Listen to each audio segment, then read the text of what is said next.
میں اگر حضور جناب رسالت مآب صلی اللہ علیہ وسلم کی ذات گرامی کی ہی بات کروں نا جی، حضور کی محبت اور عشق کے اندر کتوں نے بھی نا جی اپنی جانوں کے نذرانے پیش کیے۔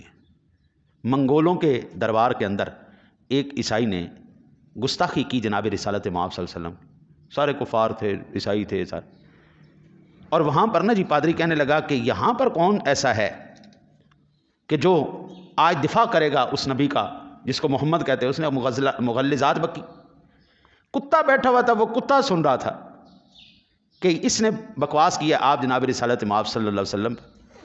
حضرت جی کوئی بندہ نہیں بولا، وہ کتا اٹھا، اس نے کتے نے اس پادری کو چیر پھاڑ کے رکھ دیا۔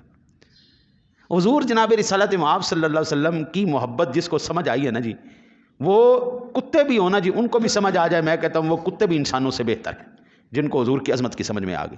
اور اگر وہ لوگ جن کو عظمت مصطفیٰ نہیں نہ سمجھ آئی، شان مصطفیٰ، دیکھیں قرآن کی ایک آیت کافی ہوتی ہے، میں نے اتنی پڑھ دی احادیث، تو پھر انبار ہے نا جی، انبار حوالے، پھر باقی تو بہت ہی قرآن پاک کی آیات سے میں نے عرض کیا ہے کہ اللہ کے بندے حضور کی محبت اصل حضور کی محبت ہے۔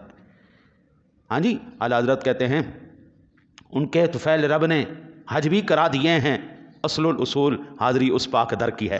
ہم تو کہتے روضہ رسول دیکھنے کے لیے، راستے میں اللہ نے ہمیں حج بھی کروا دیا۔ ہاں جی، ہمیں حج بھی کروا دیا، ہم حج تو کرنے کر ہی گئے تھے، لیکن ہم تو ملنے اپنے آقا سے گئے تھے۔ مجھے یہ بتائیں، اگر اللہ تعالیٰ کا تعارف اگر حضور جناب رسالت مآب صلی اللہ علیہ وسلم نہ کرواتے تو مجھے یہ بتاؤ کیا ہم رب کو بھی پہچانتے تھے؟ ہم تو رب کو، میں تجھے اس لیے مانتا ہوں کہ تو میرے مصطفیٰ کا خدا ہے۔